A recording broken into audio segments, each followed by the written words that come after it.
Olá, pessoal! Mais uma vez falando com vocês aqui, a monitora do módulo de metabolismo, distúrbios nutricionais e hábitos de vida. Eu sou a Valesca e essa é a nossa quarta aula. Agora a gente vai falar das glândulas adrenais ou glândulas suprarrenais. E ela tem esse nome porque ela fica aqui, ó.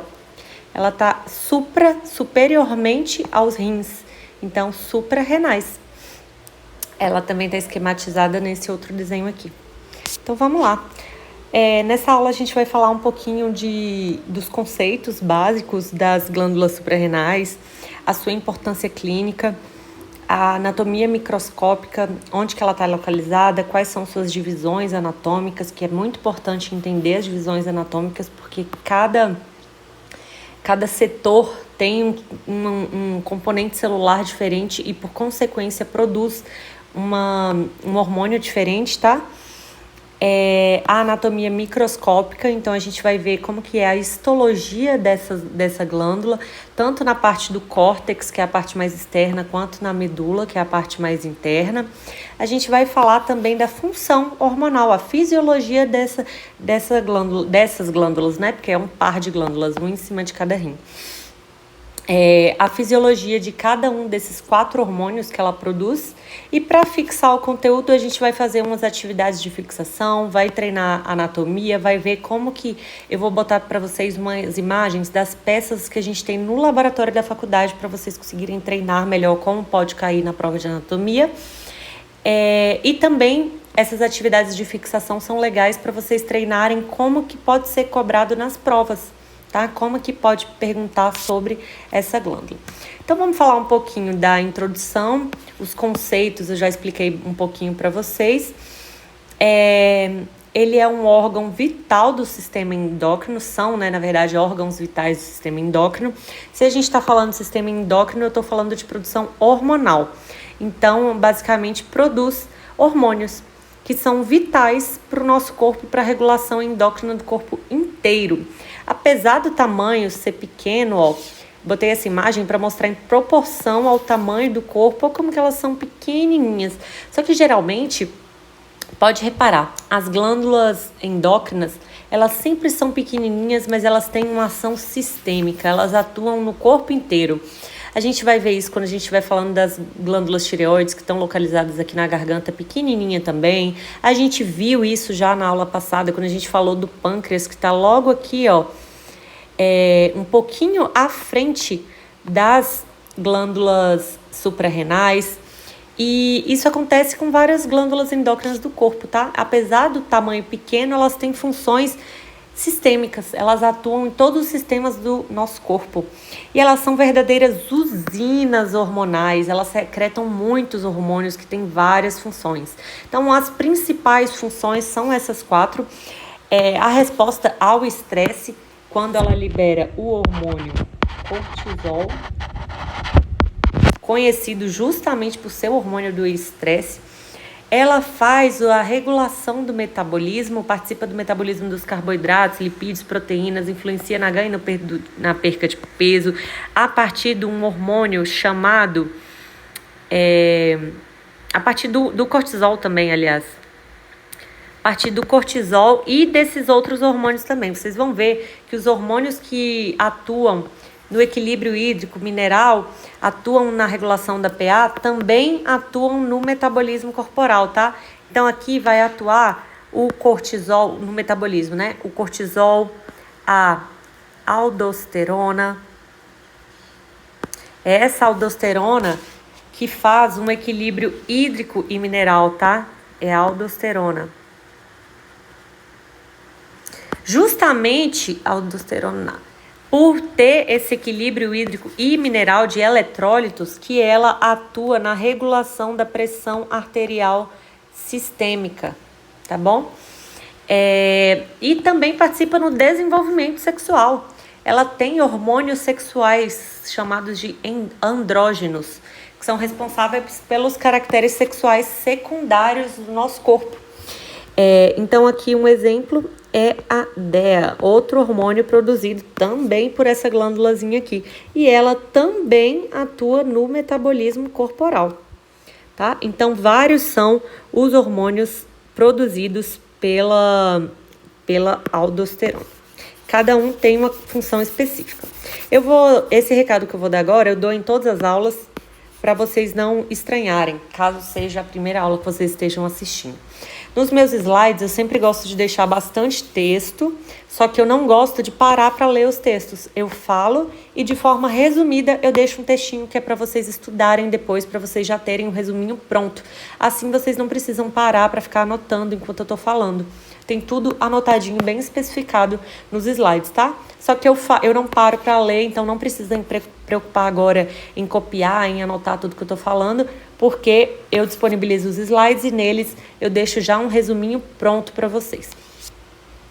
Então, agora falando de anatomia básica, está localizado superiormente aos rins, em posição retroperitoneal, então ele está atrás do peritônio, lá na cavidade abdominal também, assim como o pâncreas, o estômago, só que as glândulas suprarrenais, elas estão atrás ainda do pâncreas, e o pâncreas está atrás ainda do estômago, tá? Eu vou abrir agora um aplicativo aqui 3D, só para mostrar para vocês. Ó, aqui eu tô vendo uma visão posterior. Tá vendo os rins de roxinho e em cima dos rins tem as glândulas suprarrenais. Eu vou virar aqui para frente, ó. Na frente eu tenho o fígado, eu vou cortando aqui para mostrar melhor. Tem o estômago tá bem na frente, né? Quando eu tiro o estômago, eu vejo o pâncreas logo atrás do estômago. E mais atrás, vou tirar aqui a vesícula, ó.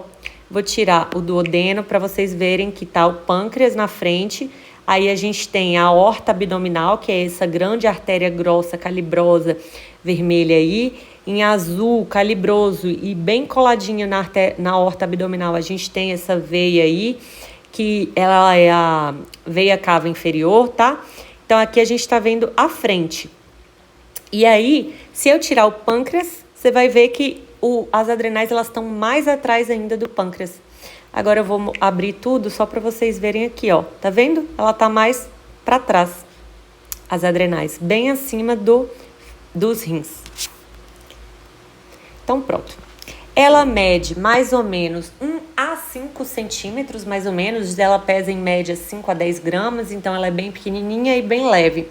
Só que isso daqui não importa para a prova, tá? Você não precisa decorar tamanho, peso. O que você precisa saber é a localização e a relação anatômica.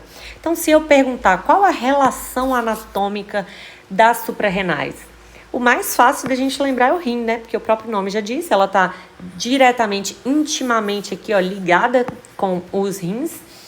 E ela tem uma íntima relação anatômica também com os grandes vasos, que é o que eu mostrei aqui, ó.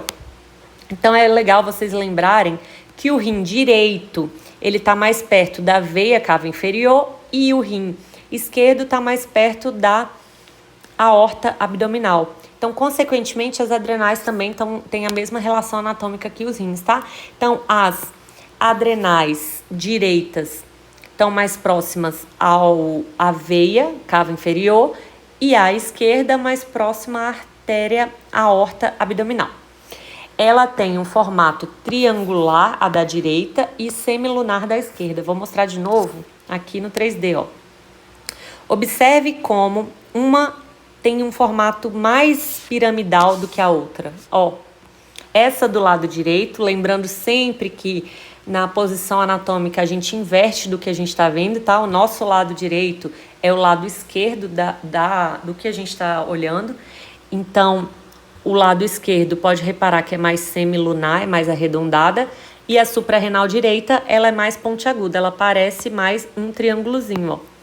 Vou desenhar para vocês verem. Aqui, a direita, deixa eu mudar a cor. Então, aqui, ó, a suprarrenal do lado direito e a suprarrenal do lado esquerdo, ela é mais redondinha. Ela é mais semilunar. E ela é dividida... Quando eu pego a glândula, vou abrir aqui de novo, ó. Se eu pegar a glândula e eu cortar ela no meio, eu fatiar ela, vou fatiar ela aqui, ó.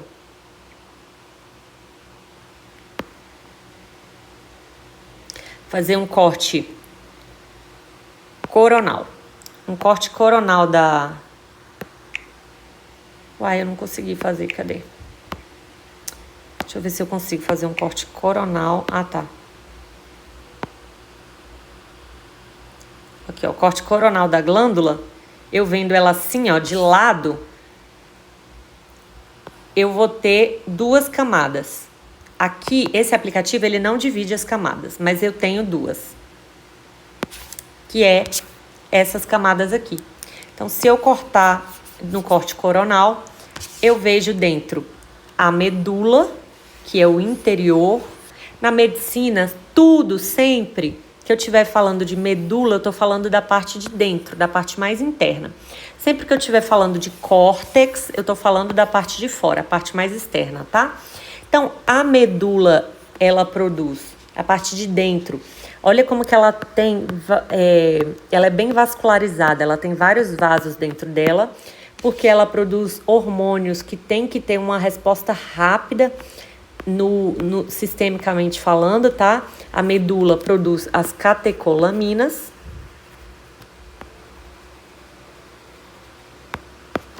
E o córtex, ele tem outras 3 camadas. O córtex é essa parte aqui amarela e ele é subdividido em 3 camadas. Ele tem uma camada aqui mais externa, tem essa camada do meio e tem uma camada mais interna. Cada uma dessas 3 camadas tem células diferentes. Essa é a mais externa, essa é a mais interna e essa é a do meio, quer dizer, e essa é a mais interna. A mais externa a gente chama de zona glomerular. A do médio, intermediária, a gente chama de zona fasciculada. E a mais interna, mais próxima aqui com a medula, é a zona reticulada. Isso pode cair na prova de LMF, tá? A gente colocar um alfinetinho em uma camada específica, perguntar qual é o nome da camada e qual hormônio ela produz. Porque cada camada dessa tem uma célula, uma composição celular diferente e uma produção hormonal diferente, tá? Mas, se eu for resumir essas 3 camadas, eu posso dizer que as 3 produzem mineralocorticoides. Aliás, mineraloesteroides. Mineraloesteroides. Isso significa que os hormônios produzidos pelo córtex da suprarrenal, dessa região aqui, resumindo, os 3 que são produzidos em cada uma das camadas, todos são derivados de esteroides e minerais, tá? Eles são formados a partir de minerais e esteroides. O principal esteroide que a gente conhece e que é usado na produção hormonal é o colesterol, tá bom? Já as catecolaminas, elas é um grupo de hormônios produzidos dentro da medula, dessa parte de dentro, a parte mais interna da suprarrenal, tá? Então, as catecolaminas, elas produzem, ela é o resumo, aliás, dos hormônios adrenalina. Ai, gente. E nora, conhecida pelos íntimos como nora, mas noradrenalina. Isso daqui também pode ser chamado de epinefrina e norepinefrina. Então, contextualizando a anatomia básica. Eu acabei trazendo logo um pouco de fisiologia, né? Mas contextualizando. Se eu for falar da suprarrenal, qual a divisão anatômica? Córtex e medula, tá? Tem 2 camadas, córtex e medula. Se eu for falar do córtex, eu tô falando da parte mais externa, que é essa parte laranjinha. Se eu for falar da medula, eu tô falando dessa parte mais interna, mais vermelhinha. O córtex, essa parte de fora, ele é derivado do mesoderma e é responsável pela produção de corticoesteroides. Eu botei mineraloesteroides, eu falei errado, é corticoesteroides, tá? que tem esteroides e corticoides, e eles são derivados também do colesterol. É uma glândula endócrina verdadeira. Então, se eu for falar, deixa eu apagar essa confusão que eu fiz aqui. Se eu for falar dessa parte mais externa, que é o córtex, ela é uma glândula endócrina verdadeira porque ela realmente produz hormônios. Esses corticosteroides são hormônios. E representam 80 a 90% da função endócrina. Já a medula, ela é derivada da crista neural. Então, a produção de catecolaminas que ela faz não é 100% endócrina. É endócrina, ou seja, produz hormônios, porém, esses hormônios produzidos pela medula da suprarrenal também são usados pelo nosso corpo como porque é derivada da crista neural, neurotransmissores. Epinefrina, norepinefrina são neurotransmissores, tá? Ou seja, eles fazem conexões sinápticas entre neurônios para cumprir a sua função. Então, eles têm os hormônios, mas têm também a atuação de neurotransmissor. Por isso que ela não é considerada a glândula endócrina verdadeira, tá? Isso vocês podem ver escrito assim em algumas literaturas, mas de forma resumida, tudo isso, a suprarrenal inteira, ela é uma glândula endócrina, tá? Falar que a medula não é uma glândula endócrina tá errada, porque ela também produz hormônios, adrenalina, noradrenalina, tá bom? Então, e como que é a irrigação? Como que é a vascularização dessas glândulas, das adrenais?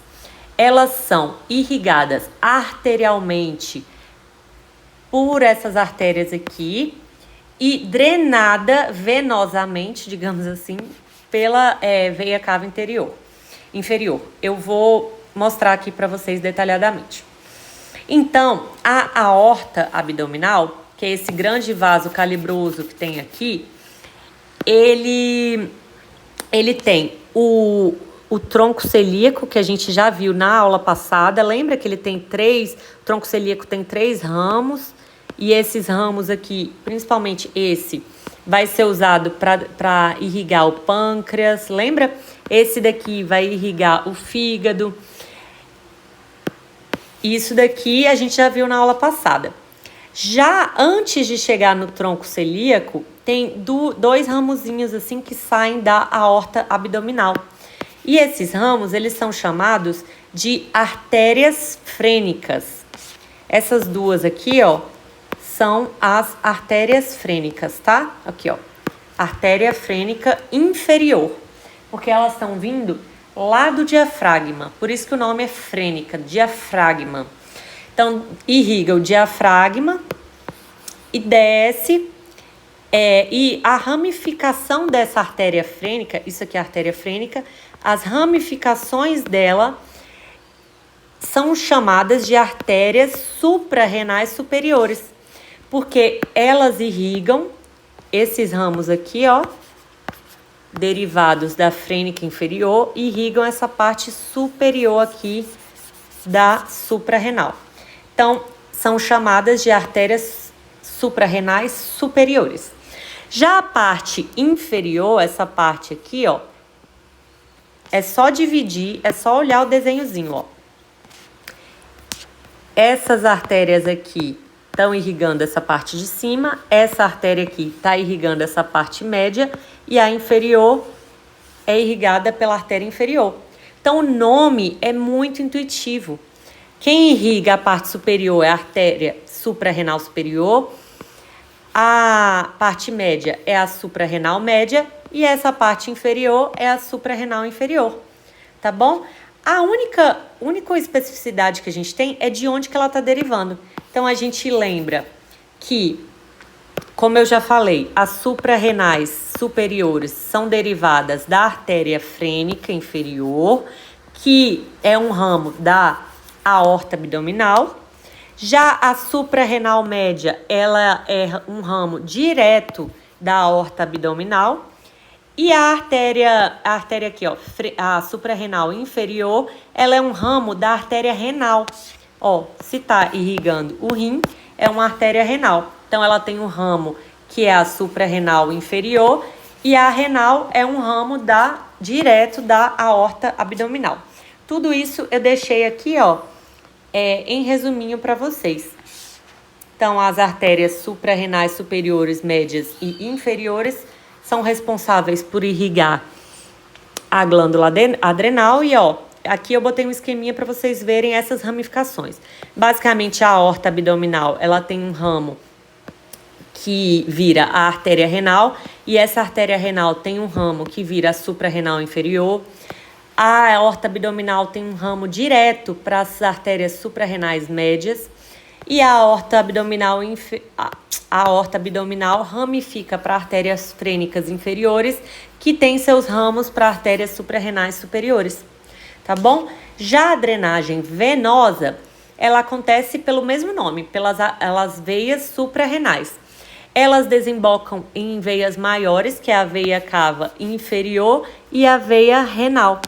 Então, aqui, ó, veia renal, ela tem a veia renal direita, não tem ramo nenhum que irriga, que drena, aliás, a adrenal, tá?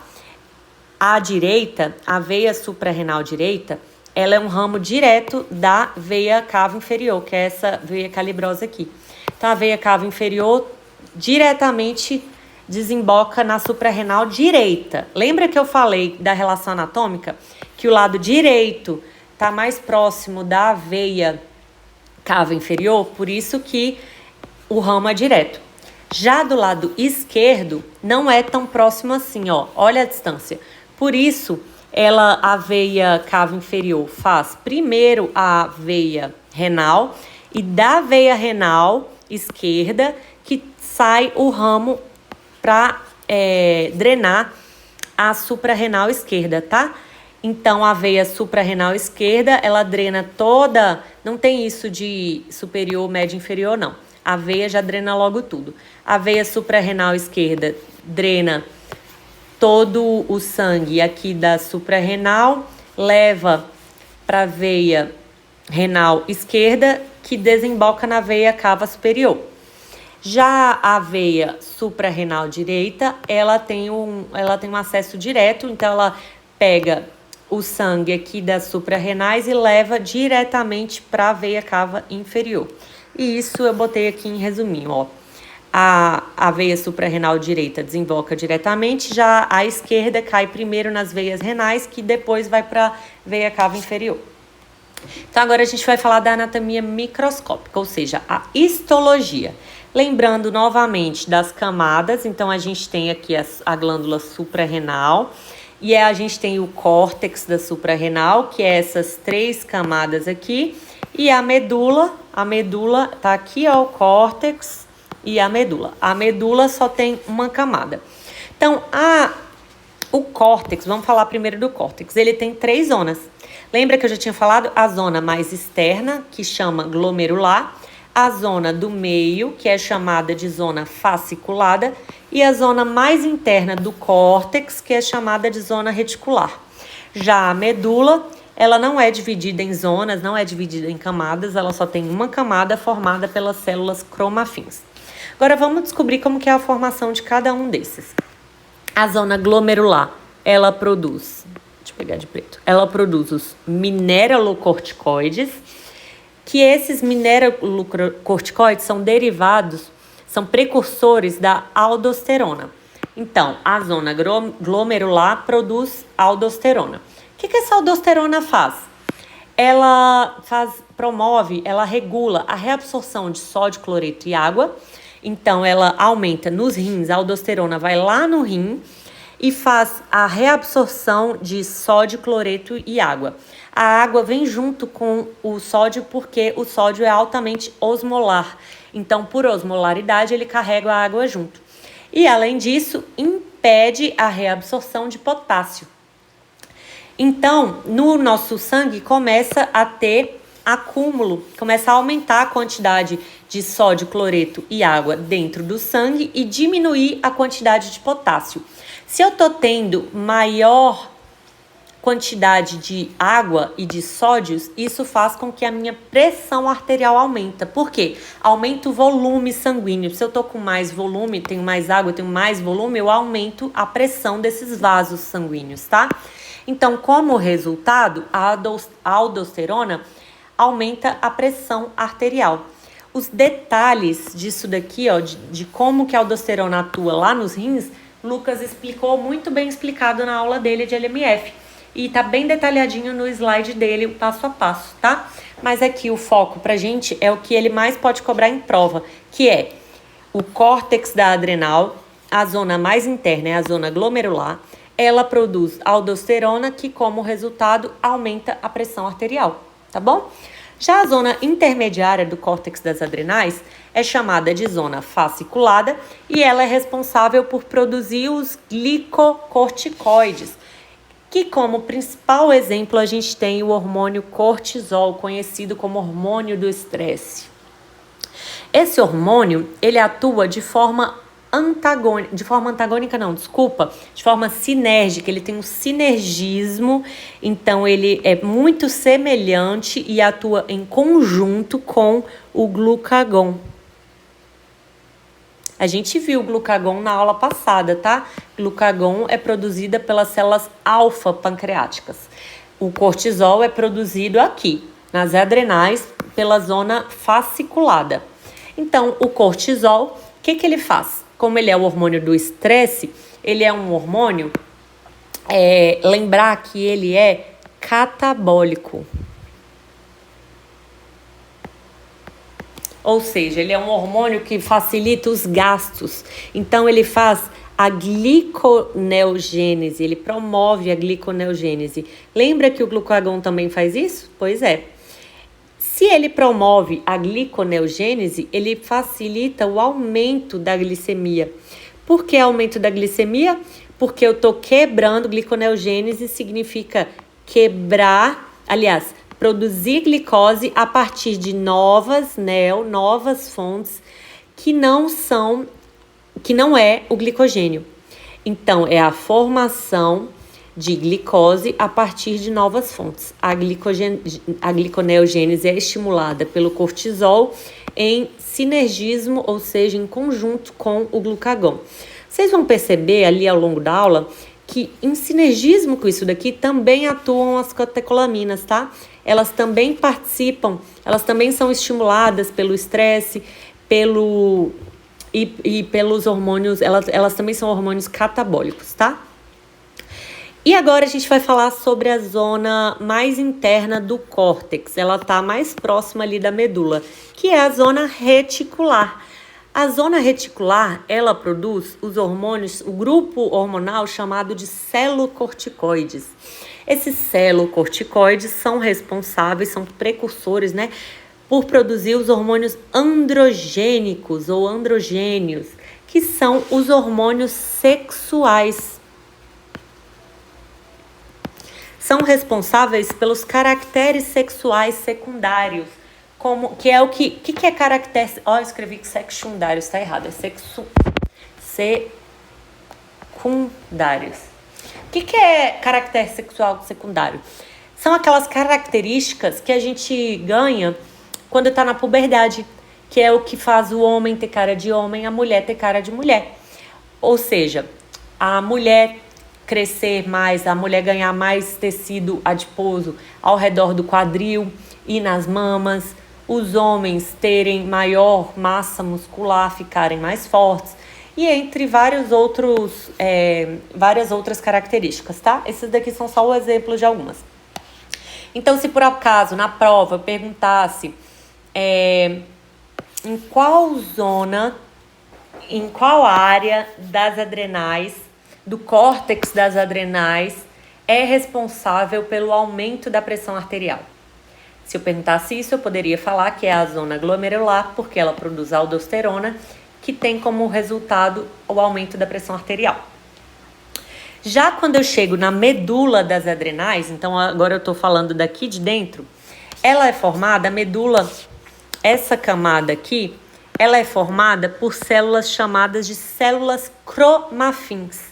Essas células são responsáveis pela produção das catecolaminas. E as catecolaminas são o quê? Adrenalina e noradrenalina. Ou epinefrina e norepinefrina. Outra coisa legal que eu esqueci de falar. As catecolaminas, elas também são hormônios catabólicos, tá? E os androgênios são hormônios anabólicos. Tá? Então, é muito fácil associar. Cortisol tem C, assim como catabólico. Androgênio tem A de anabólicos, tá? O que são coisas anabólicas? Quando auxilia a produção, a formação de alguma coisa. Já o cortisol, ele é um hormônio catabólico porque ele faz as quebras, ele faz as clivagens, ele gasta. Os hormônios anabólicos formam. Pronto, agora falando da adrenalina e noradrenalina, eles também são hormônios catabólicos porque elas são estimuladas pelo sistema nervoso simpático, que é aquele sistema nervoso de luta ou fuga, que é atuado quando a gente está em situações de perigo, situações de estresse. Opa, estresse. O que mais que a gente viu aqui que atua em situações de estresse? Cortisol. Então, a adrenalina e noradrenalina também atuam ali em conjunto com o cortisol. Quando elas são liberadas, elas estimulam também a liberação de cortisol, tá? E o que elas fazem? Elas fazem vasoconstrição periférica. Então, se eu contraio os vasos, isso faz com que a pressão dos vasos aumente. Então, isso aumenta a pressão arterial. Aumenta também a frequência cardíaca, faz midríase. O que é midríase? É a contração pupilar. Aliás, desculpa, contração não. Desculpa. Midríase é a dilatação. É a dilatação pupilar. E o que elas fazem com a glicemia? Pensa comigo. Se eu tô num estado de luta ou fuga, eu tô precisando de energia. Quem no nosso corpo é responsável pela respiração celular e por produzir? Quem é que é usado para produzir ATP, produzir energia? A glicose. Então, se eu tô precisando de glicose, eu tô precisando aumentar a minha glicemia. Então, a adrenalina e noradrenalina aumentam a taxa glicêmica, tá? Como que elas fazem isso? Elas atuam em receptores específicos. Então, eu tenho receptores específicos nos vasos, receptores específicos no coração, que elas vão entrar e agir com essas respectivas funções, tá? Então, agora a gente vai especificar melhor a função de cada uma delas. Isso daqui, tudo isso que eu expliquei para vocês aqui, eu coloquei nesse slide de forma resumidinha, tá? Para depois vocês anotarem com calma tudo que eu falei. Esse slide é muito importante. O que tá aqui cai na prova. Tudo isso que tá aqui cai na prova. Outra coisa importante para eu falarem na hora que vocês forem estudar é que lá no Canva, eu fiz esses slides no Canva. E aí, quando eu salvo em PDF, ele não salva esses símbolos aqui, ó, de setinha para cima, para baixo e nem para o lado. Então, vocês vão intuitivamente, tá? Pelo que vocês já estudaram. Ó, o córtex e a medula são as duas camadas das adrenais. O córtex é dividido em zona glomerular, fascicular e reticular. A medula produz catecolaminas. A zona glomerular produz mineralocorticoides, que a gente tem como principal exemplo a aldosterona. A zona fascicular produz glicocorticoides, como por exemplo o cortisol, que é o principal que a gente precisa saber. A zona reticular produz os androgênios, tá? Então, pela lógica que vocês sabem o que é, qual é a ação da aldosterona? Ela aumenta ou diminui a reabsorção de sódio, cloreto e água? Ela aumenta. Então, uma forma de vocês estudarem, treinarem, vocês podem baixar e imprimir esse slide e vocês mesmos colocarem aqui a setinha para vocês lembrarem o que faz. Então, se há o aumento a reabsorção de sódio, cloreto e água, o que eu faço com o potássio? Eu aumento ou eu diminuo a excreção? Eu aumento também. Então, eu estou eliminando potássio pelos rins, porque ele está sendo eliminado pelo xixi.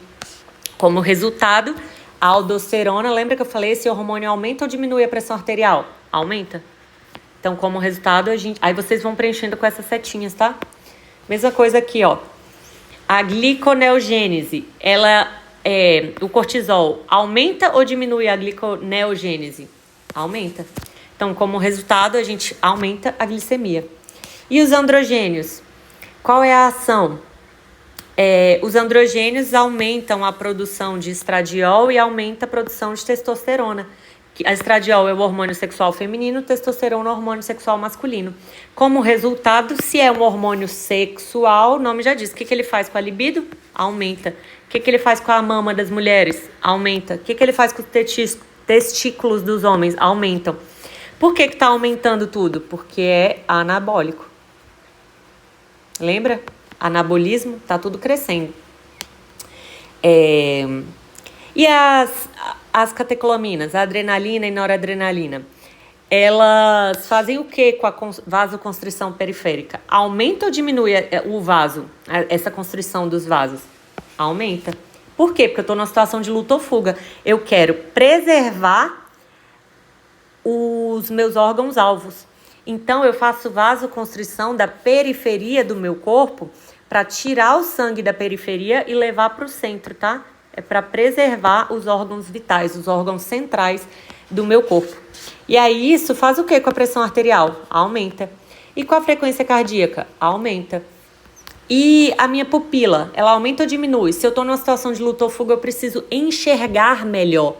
Se eu preciso ter uma maior visualização do meu campo de visão, a minha pupila aumenta ou diminui? Aumenta. Então, dilata a minha pupila. E a glicose? O que acontece com a glicose? Eu mobilizo a glicose, aumenta a glicemia, tá? No sangue. E essa glicemia no sangue é mobilizada para o cérebro, para eu conseguir pensar melhor, raciocinar e tomar uma atitude. E para os músculos, para eu ter mais energia para correr. Então, eu preciso de glicose no músculo para produzir ATP. Tá? Então, isso daqui eu deixei esse resuminho para vocês anotarem. E aqui é um resuminho agora que eu vou falar sobre os feedbacks, ou seja, a regulação. Quem é que regula a liberação? Quem é que estimula ou que inibe a liberação desses hormônios? Então, não esqueçam que esses hormônios estão aqui nas adrenais. A medula produz as catecolaminas, adrenalina e noradrenalina. E essas catecolaminas, quem é que estimula? É o sistema nervoso simpático, que é o sistema de luta ou fuga. Já o córtex, são essas três áreas aqui. A área mais externa produz os mineralocorticoides, que libera aldosterona. O sistema responsável por controlar essa liberação é o sistema renina-angiotensina-aldosterona, que a gente vai ver no slide seguinte.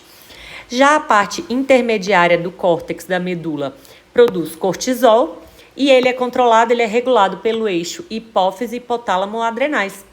Já a parte mais interna do córtex, que é a zona reticular, ela produz o hormônio DEA, que é o androstenediona, esse nome difícil aí, que nada mais é do que precursor dos andrógenos, tá? E ele é regulado pelo eixo hipófise, hipotálamo, gônadas. Esse eixo aqui, ó, hipófise e hipotálamo, é o eixo central de todo o sistema endócrino do nosso corpo, tá? Tudo começa na hipófise, que manda algum estímulo para o hipotálamo, que manda algum estímulo para o órgão-alvo ali. Então, o hipotálamo vai mandar para as adrenais e esse eixo aqui é o mesmo eixo que produz aldosterona também, tá? Então, o eixo hipófise, hipotálamo, adrenais tem como resultado também a produção de aldosterona, já que a aldosterona, ela é produzida nas adrenais, tá?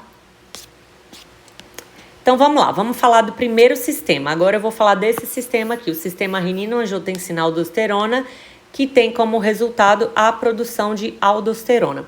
Esse sistema aqui, ele cai na prova. Ele cai não só nessa prova de metabolismo de vocês, ele vai cair futuramente em mais semestres ele vai cair na prova de farmacologia, ele vai cair na prova de gastro, vai cair na prova de perda de sangue, vai cair na prova de cardio. Vários módulos, vários semestres vocês vão ver esse sistema. Então, vocês têm que saber ele de cor e salteado, é muito importante, tá bom?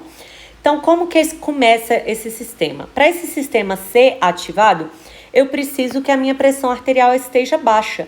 Já que, como resultado, ele vai aumentar a pressão, então, inicialmente, ele está com a pressão baixa.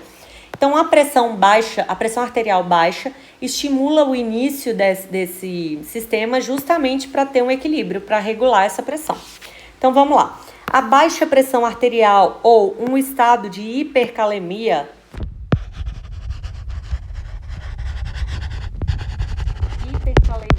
ou hiperpotassemia significam a mesma coisa. Nada mais é do que um aumento de potássio na corrente sanguínea. Se eu estou com estado de aumento de potássio na corrente sanguínea, consequentemente, eu falei aumento de potássio, né? Se o meu potássio na corrente sanguínea está alto, ou a minha pressão arterial está baixa, como resultado, estimula o rim. Então, a pressão arterial baixa estimula o rim a liberar renina. O que a renina faz? Ela converte angiotensinogênio em angiotensina.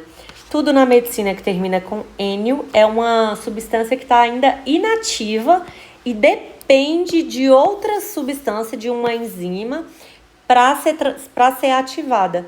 Então, esse angiotensinogênio, ele é produzido pelo fígado, tá? Então, o fígado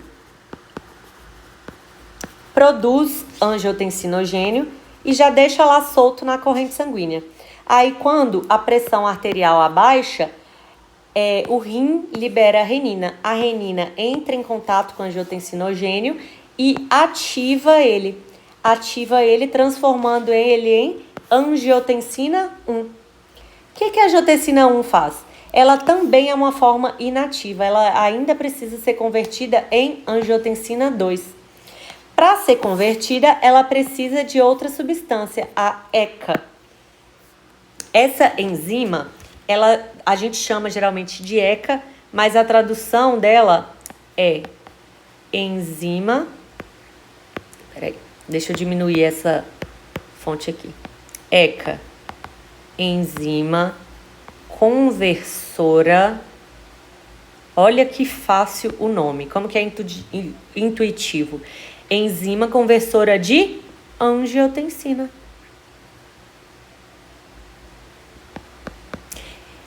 Angiotensina 1. Então, o que ela faz? Ela é uma enzima que converte angiotensina 1 em angiotensina 2.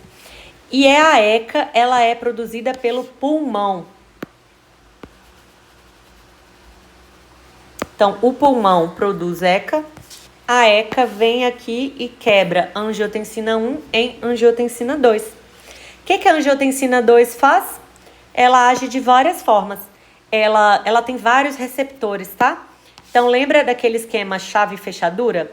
A angiotensina 2, para ela funcionar, para ela ser ativa, ela precisa se ligar ao seu receptor específico. Então, lá no músculo liso, ela tem um receptor específico. Lá na hipófise posterior, ela tem outro receptor específico de angiotensina 2. Nas adrenais, ela tem um receptor específico. E no rim, ela também tem um receptor específico, tá bom? E aí, a angiotensina 2, ela vai lá no músculo liso, lembrando que os vasos sanguíneos são formados por músculo liso, e ela se liga. Então, a angiotensina 2 vem, e se conecta naquele sistema chave-fechadura, no receptor específico dela, do músculo liso. E o que ela faz? Vasoconstrição. Se eu diminuo o lúmen do vaso, eu estou aumentando a pressão dentro desse vaso. Se eu aumento a pressão dentro dos vasos sanguíneos, eu estou aumentando a minha pressão arterial sistêmica. Então, a vasoconstrição, em conjunto com essas outras coisas aqui, também é uma coisa que contribui para o aumento da pressão arterial. Além disso, lá na hipófise posterior, a angiotensina vai e se liga ao seu receptor específico que está lá na hipófise, e a hipófise vai e libera um hormônio chamado ADH. A ADH, o hormônio antidiurético, também é uma forma de aumentar a pressão arterial. Por quê? Ele é antidiurético, ou seja, ele diminui a diurese. Se eu não faço xixi, eu aumento o volume intravascular.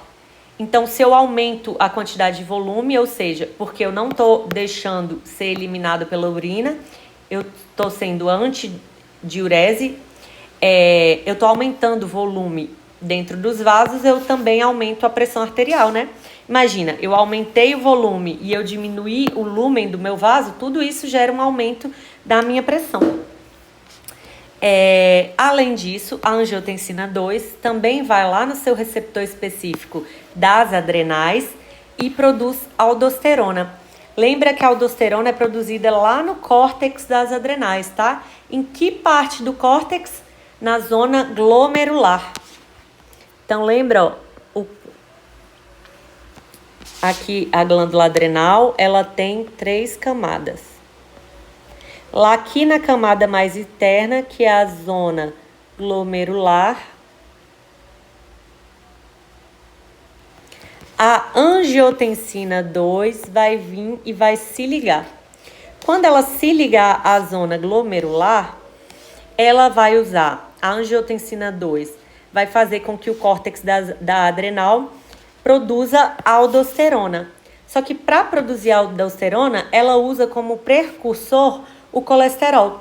Então, ela pega o colesterol e vem a enzima colesterol desmolase, sempre que é uma enzima clivando uma coisa em outra, que produz pregnenolona, e essa pregnenolona vai ser convertida em várias coisas, várias enzimas vão atuar até chegar no resultado final, que é a aldosterona.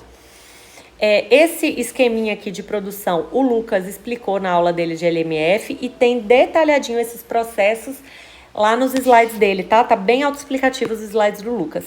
Mas o que ele falou que é importante a gente focar é lembrar que a aldosterona, ele é um precursor do colesterol, tá bom? Basicamente é isso, é só saber que a aldosterona é precursor do colesterol. Só que se você lembrar que todos os hormônios produzidos aqui no córtex da adrenal, todos, a aldosterona, o cortisol e os andrógenos, todos são precursores do colesterol, tá? O importante é vocês saberem isso. Os hormônios do córtex das adrenal são precursores do colesterol. E aí, o que a aldosterona faz? A aldosterona também age aumentando a pressão arterial. Como? A aldosterona vai lá no rim. Então, aqui agora é a aldosterona. A aldosterona vai lá no rim e se liga ao seu receptor. E aí ela vai no rim. Lembra que a adrenal tá aqui em cima do rim, tá? Por isso que ela tem uma ação assim uma relação tão próxima com os rins. Tanto funcionalmente quanto estruturalmente, anatomicamente. Então, a aldosterona sai aqui das suprarrenais, vem para o rim. E o que ela faz? Ela vai lá nos néfrons. O rim, ele tem essa estrutura aqui, ó, interna. Quando você olha dentro dos rins, ele é assim. Dentro de cada triângulo renal desse, tem néfrons. O néfron, ele tem mais ou menos esse formatinho aqui, ó. Que é esse formato do néfron, ele é responsável por produzir a urina. Como? Ele pega o sangue e filtra o sangue. Ele filtra o sangue pegando tudo que é bom, tudo que dá para ser reutilizado, ele joga de volta na corrente sanguínea. Então, ó, vou deixar de verdinho tudo que é benéfico. Tudo que é benéfico, ele joga de volta para a corrente sanguínea, ele reabsorve para ser reutilizado, para a gente reciclar. E tudo o que vai ser eliminado, eu vou deixar aqui de laranja como uma coisa ruim. Tudo que é eliminado, ele não reabsorve, ele deixa passar até chegar no ducto. Isso daqui, ó, é o néfron e aqui é o ducto. ducto coletor. Então, ele elimina as substâncias que vão ser jogadas fora, elimina no ducto coletor. Esse ducto coletor que forma a urina. Então, aqui, tudo que está sendo eliminado está formando a urina. A urina cai aqui nos cálices, que é esse triângulo, e cai, desemboca aqui, ó. Ainda na parte estrutural, esses triângulos desembocam aqui no cálice maior. Esses triângulos pequenos são os cálices menores. Menor. Então, cada um aqui, ó, tem vários néfrons dentro de cada cálice e eles estão produzindo urina. A urina está caindo no cálice menor e desemboca no cálice maior, que cai onde? No ureter, para cair na bexiga e ser eliminado pela urina. Então, o que a aldosterona vai fazer aqui nos rins? Ela vai chegar aqui nos néfrons, aqui, e ela vai impedir que o sódio, cloreto e a água sejam eliminados. Então, ela vai promover a reabsorção de sódio. O sódio, ele é altamente osmolar. Então, ele puxa junto a água, o H2O. Então, tudo isso daqui, o sódio e a água, ele cai na corrente sanguínea. Então, ele não é excretado. E, ao mesmo tempo, então ele é reabsorvido, ele não é eliminado no xixi.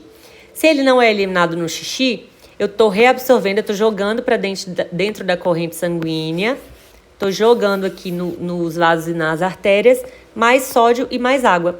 Se eu estou jogando sódio e água, a água é consequência, está vindo junto, eu estou aumentando o volume intravascular, ou seja, o volume dentro do vaso. Ou seja, é uma atuação parecida com essa daqui, do antidiurético, né? Eu estou aumentando o volume. Eu não estou deixando ser eliminado, eu estou aumentando dentro dos vasos. Dentro dos vasos, se eu tenho maior volume e maior pressão, eu estou aumentando a pressão arterial. Então, é assim que a aldosterona aumenta a pressão arterial, tá bom? Então, vou recapitular aqui, vou deixar de uma forma resumidinha, falando o que é importante para a prova. O que é importante vocês saberem para a prova? Esse sistema, o que está aqui nesse esqueminha, então lembrar que se eu tenho um quadro de queda na pressão arterial, o meu rim reconhece essa queda na pressão arterial e libera a renina. A renina vai pegar o angiotensinogênio liberado pelo fígado e vai converter o angiotensinogênio em angiotensina 1. A angiotensina 1 vai sofrer ação da enzima conversora de angiotensina e vai transformar a angiotensina 1 em angiotensina 2. E a angiotensina 2 é a molécula ativa, é ela que vai cumprir sua função. Como?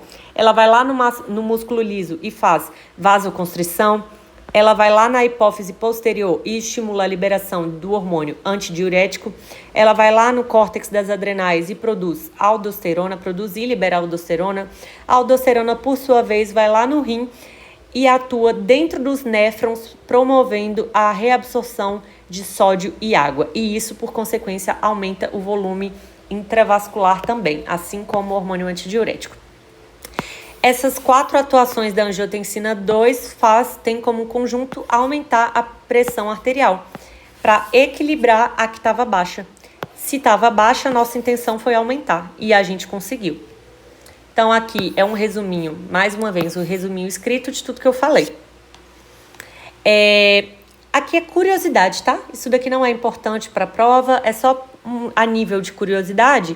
A partir desse sistema aqui, que os fármacos antihipertensivos têm seu mecanismo de ação.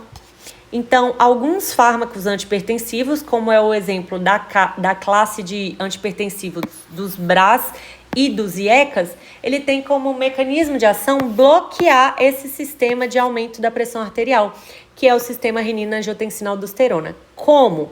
Os BRA, eles significam, essa sigla BRA é o nome da classe farmacêutica, que significa bloqueador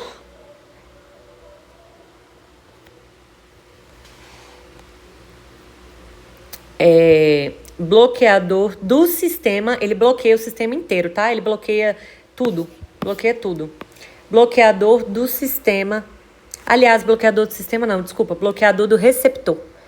Bloqueador do receptor de angiotensina 2. BRA é a classe farmacêutica que tem como exemplo de remédio losartana, valsartana, que são remédios antihipertensivos usados para diminuir a pressão arterial. Por que eles diminuem a pressão arterial? Porque eles impedem que essa angiotensina 2 aqui se ligue nos seus receptores, porque ele bloqueou os receptores de angiotensina 2. Então, ele bloqueou o receptor do músculo liso, consequentemente, não tem a ação no músculo liso de vasoconstrição, não vai ter a ação na hipófise posterior de produzir hormônio antidiurético, vai bloquear o receptor lá no córtex das adrenais, lá na zona glomerular, vai bloquear ele de produzir aldosterona e vai bloquear o rim de receber aldosterona e fazer a reabsorção de só de água, tá bom? E outro exemplo de fármaco que atua, fármaco antihipertensivo que atua nesse sistema são os IECAs. E pelo nome vocês já devem ter noção do que eles fazem, né? IECA, ó, inibe. Ele é um inibidor da ECA. Inibidor da enzima conversora de angiotensina. Então, qual é o mecanismo de ação? Ele bloqueia o pulmão, ele impede que o pulmão libere a enzima conversora de angiotensina. E aí, como exemplo desses fármacos, a gente tem captopril, enalapril. E o efeito colateral desses fármacos aqui, captopril, enalapril, é tosse. O paciente geralmente tem uma tosse seca. Por quê? A ECA, como ela é produzida, o IECA, ele não inibe a produção, ele inibe a liberação.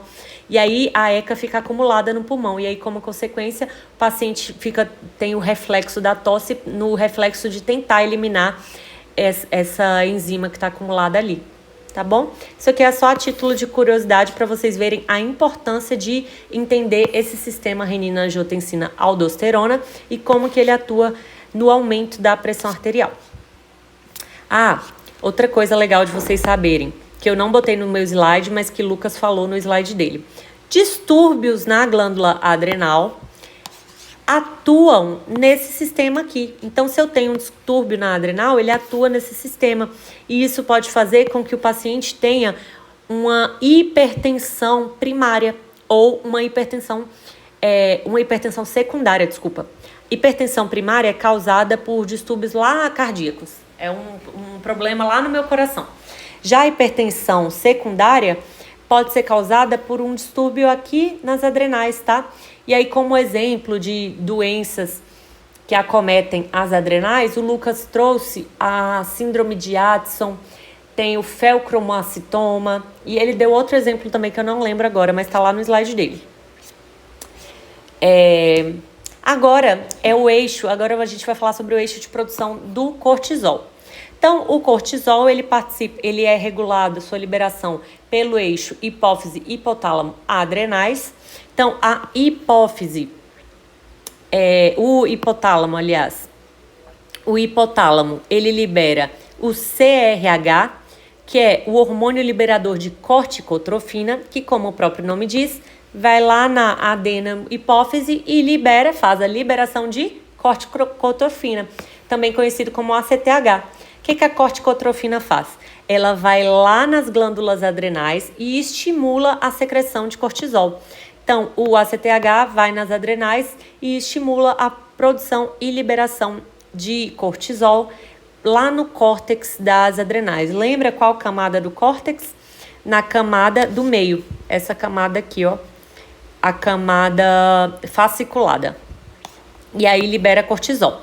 E como que libera? Como que se produz cortisol? Mais uma vez, o Lucas colocou lá no slide dele as etapas de produção do cortisol, mas não é muito importante, não é muito relevante. O que eu acho que é mais importante vocês saberem para a prova é que o cortisol é um derivado do colesterol. Lá no slide de Lucas, ele deixou em negrito o que é importante vocês saberem nesse processo de produção do cortisol, tá? Então, lá na zona fasciculada, tá produzindo colesterol. Esse colesterol, ele atua em vários sistemas do nosso corpo na resposta ao estresse. Então, ele age em sinergismo com o glucagon. Ele também é estimulado quando a gente tem estimulação de luta ou fuga pelo sistema nervoso simpático, mecanismos de sobrevivência. Então, mecanismos de sobrevivência, a gente pensa, por exemplo, um estado de fome. Se você está em jejum prolongado, você consequentemente ativa o sistema nervoso simpático, tá? Você deixa o seu corpo em um estado de estresse e isso estimula a liberação de cortisol. O cortisol atua em conjunto com o glucagon. Por que atua em conjunto com o glucagon? Porque ele tem um efeito metabólico igual o do glucagon. Ele ele faz o aumento da glicemia para poder as células captarem mais glicose e produzirem ATP. Então ele aumenta a gliconeogênese, cuidado para não confundir, tá? Glicogênese é estimulada pela insulina. Gliconeogênese ocorre a partir da quebra dos triglicerídeos, tá?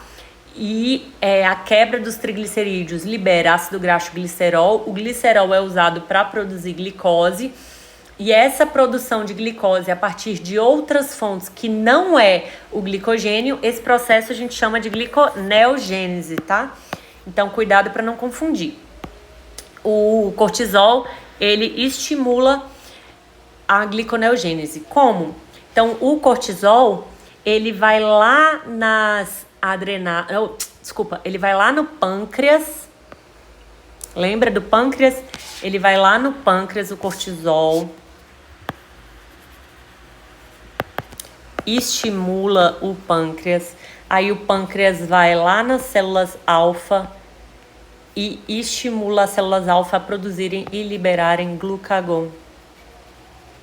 Tá? Para quê? Para tentar... O que o glucagon vai fazer? Vai captar glicose a partir das reservas. Então, o glucagon vai fazer glicogenólise, gliconeogênese. O que ele vai fazer também? Vamos supor que eu não tenho mais estoques. Glicogenólise é quebra dos estoques de glicogênio hepático. Então, vamos supor que já esgotou minhas reservas hepáticas.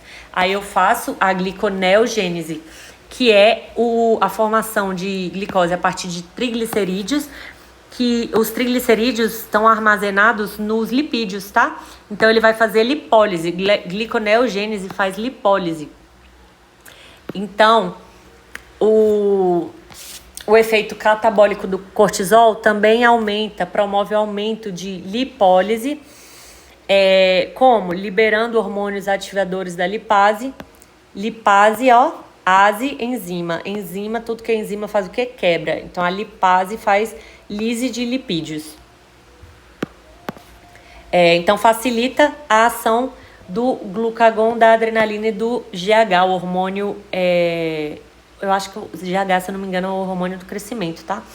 Então, a adrenalina também facilita a lipólise, o glucagon também facilita a glicólise por esse processo de gliconeogênese, tá? E também promove o catabolismo proteico, porque se eu estou num estado de luta ou fuga, eu estou aumentando o meu metabolismo. Se eu aumento o metabolismo, ele faz as proteínas musculares, o meu músculo gastar muita energia. Se está gastando muita energia, está consumindo.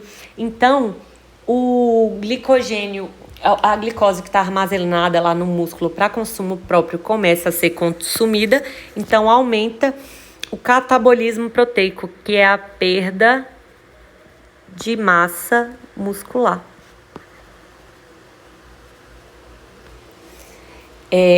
E esse catabolismo proteico, ele tem a quebra de músculos, né? A lise dos músculos, eles liberam nitrogênio. Esse nitrogênio é excretado pela urina.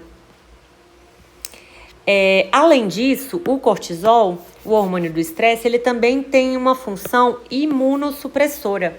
O que isso significa? Ele tem um efeito anti-inflamatório. Por quê? ele inibe o meu sistema imunológico. Ele inibe o sistema imunológico para poder... É uma forma dele economizar energia. Porque ele pensa assim, o meu corpo está num estado de perigo, ele está num mecanismo de sobrevivência. Então agora eu não preciso ficar preocupada com imunologia. Eu não preciso ficar preocupada em proteger o corpo de consequências futuras. Eu preciso agora tirar a energia do sistema imunológico, então ele desliga o sistema imunológico para poder economizar energia. Basicamente seria isso. Então, mais uma vez aqui, eu botei o resumozinho do que tá aqui para vocês, tá? Como eu sempre faço, o que é o importante aqui desse slide? Vocês lembrarem que o cortisol, ele é derivado do colesterol e ele é produzido por esse eixo aqui e ele tem como função, é só lembrar o estresse, tá bom? Estresse envolve luta ou fuga, envolve sistema nervoso simpático, mecanismo de sobrevivência. Outra coisa importante que eu esqueci de falar.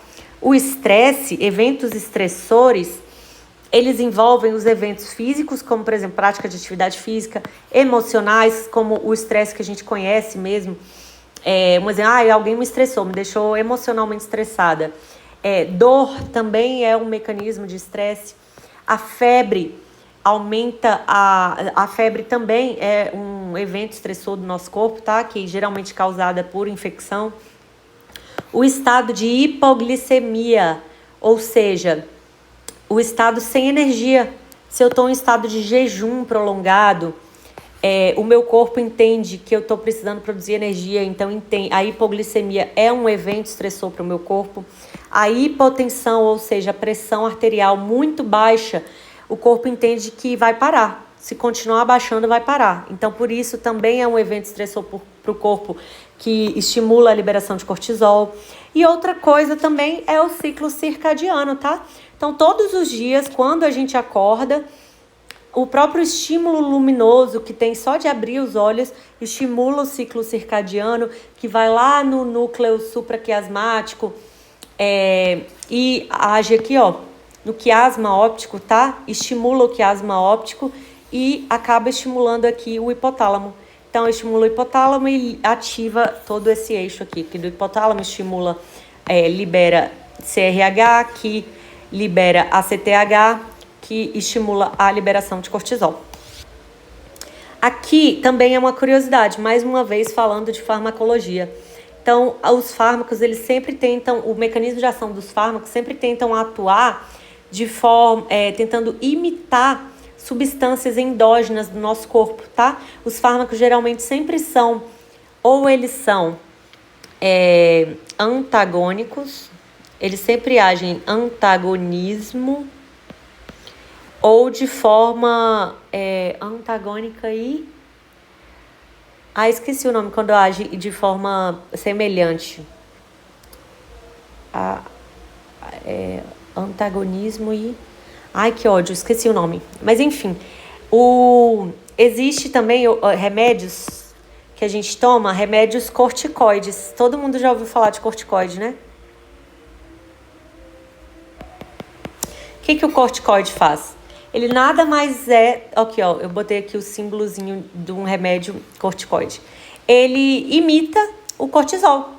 Então, lembra que eu falei que o cortisol tem uma função anti-inflamatória imunossupressora, que ele desliga a resposta imune do nosso corpo? Então, isso daqui, tudo isso aqui é uma cascata da inflamação. É como acontece a resposta inflamatória do nosso corpo. O corticoide, ele age aqui, inibindo a fosfolipase A2 de ter toda essa cascata. Então, o corticoide atua aqui em cima na cascata da inflamação. Ele bloqueia toda a resposta inflamatória. Então, por isso que o corticoide é semelhante ao cortisol. Corticoide é igual ao cortisol no sentido de bloquear a resposta inflamatória. Existem também, isso vocês vão ver lá na frente, não precisa preocupar agora, junto com essa cascata inflamatória, aqui agem também os analgésicos de pirona e paracetamol, os AINES, anti-inflamatórios não esteroidais, ou seja, não corticoides. E aí aqui, esses AINES eu tenho como exemplo diclofenaco, celecoxib, e existem os seletivos e os não seletivos. Aqui agem também os antileucotrienos, que são fármacos usados na farmacologia respiratória, tá? Que a gente pode usar no tratamento de asma, por exemplo. Mas enfim, o foco aqui é só a nível de curiosidade, é para vocês saberem que existem remédios que imitam o cortisol, que são os corticoides. Agora falando da formação dos andrógenos, os hormônios sexuais femininos e masculinos. Então, os andrógenos produzidos lá pelas adrenais, ele participa, ele atua na produção dos hormônios sexuais, mas ele não é o único atuante. Por quê? Ele é produzido em conjunto, tem as adrenais que produzem o precursor, mas tem também os ovários, tá? Que produzem o precursor. Então, a gente sabe que as adrenais produzem o DEA, que é o final aqui que a gente precisa saber. Como? Mais uma vez, o eixo hipotálamo, hipófise, adrenal, gônadas. Então, o hipotálamo vai liberar o CRH, que vai lá, que é o hormônio liberador de corticotrofina, que vai lá na hipófise anterior e vai liberar o ACTH, ou corticotrofina. Ele vai lá na adrenal e vai estimular as adrenais a liberarem os hormônios androgênicos, que são hormônios anabólicos. Por que anabólicos? Porque eles estimulam os caracteres sexuais secundários. Como que esses hormônios aqui são produzidos? Parte deles é produzido lá nos ovários, o ovário feminino, que é o próprio ovário mesmo, ou a gônada, vai nas gônadas, na verdade, tá? A gônada feminina é o ovário e a gônada masculina é o testículo. E aí, a partir do colesterol, ó, também é um derivado do colesterol, vai ser produzida a DEA, que é o andrógeno.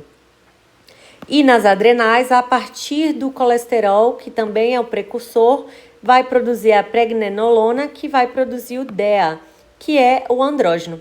E esses andrógenos aqui vão estimular a produção de testosterona para ter ali a função dos caracteres sexuais secundários, tá?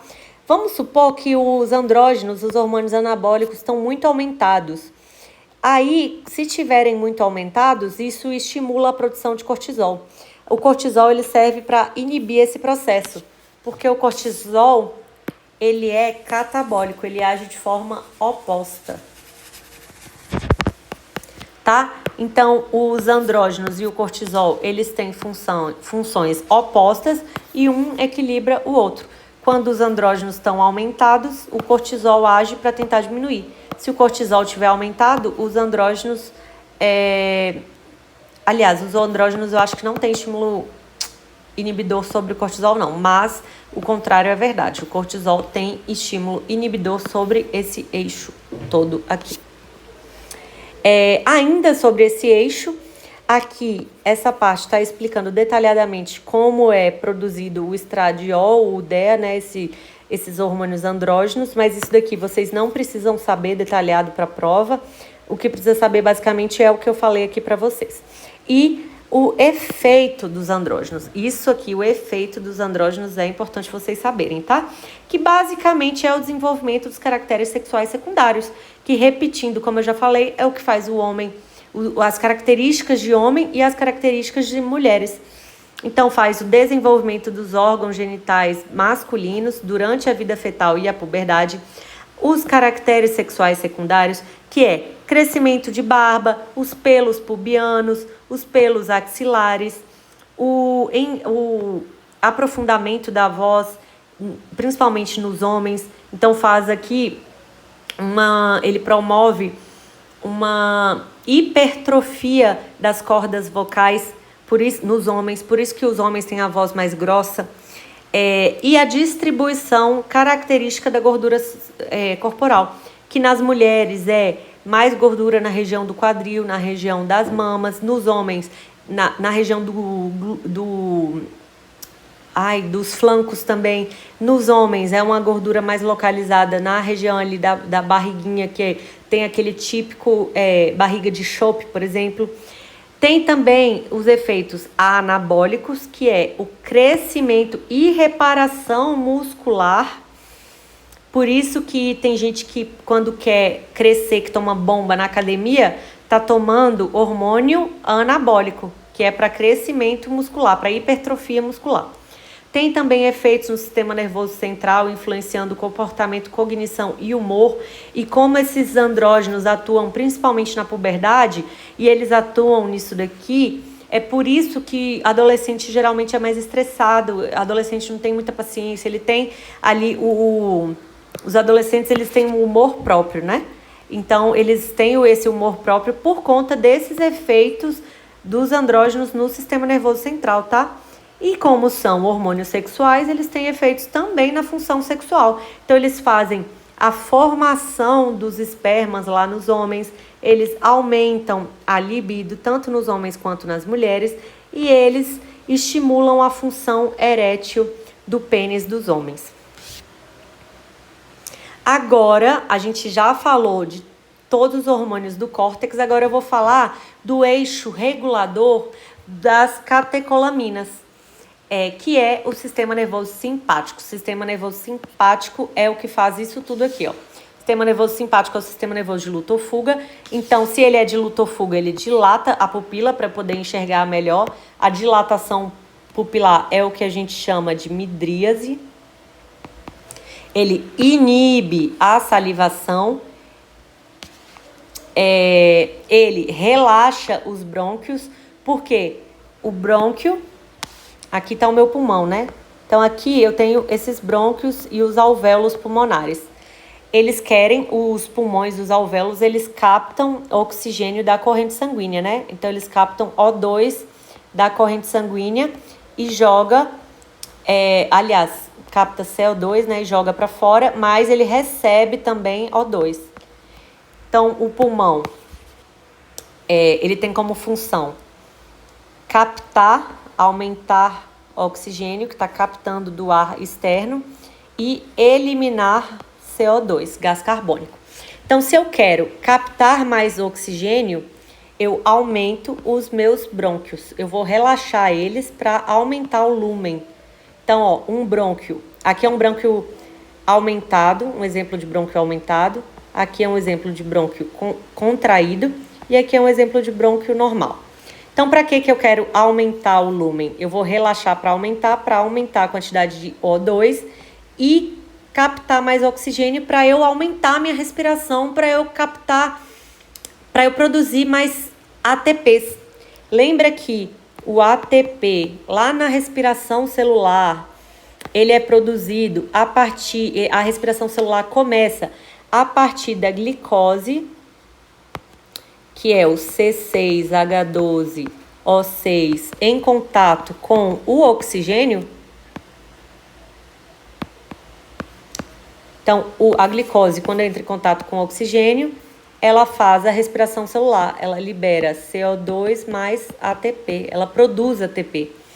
Então, para eu produzir energia, eu dependo de oxigênio, porque a respiração corporal, a respiração celular, ela é uma respiração aeróbica.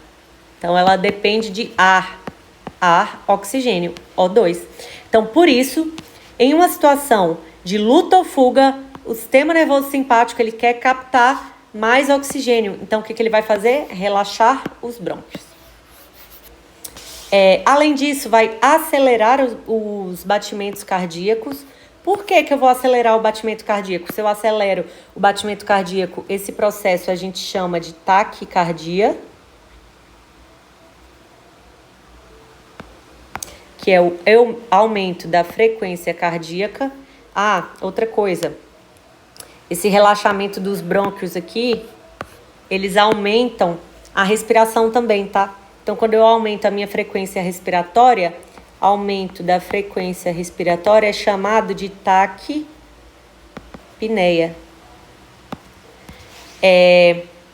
Por que que eu aumento os batimentos cardíacos?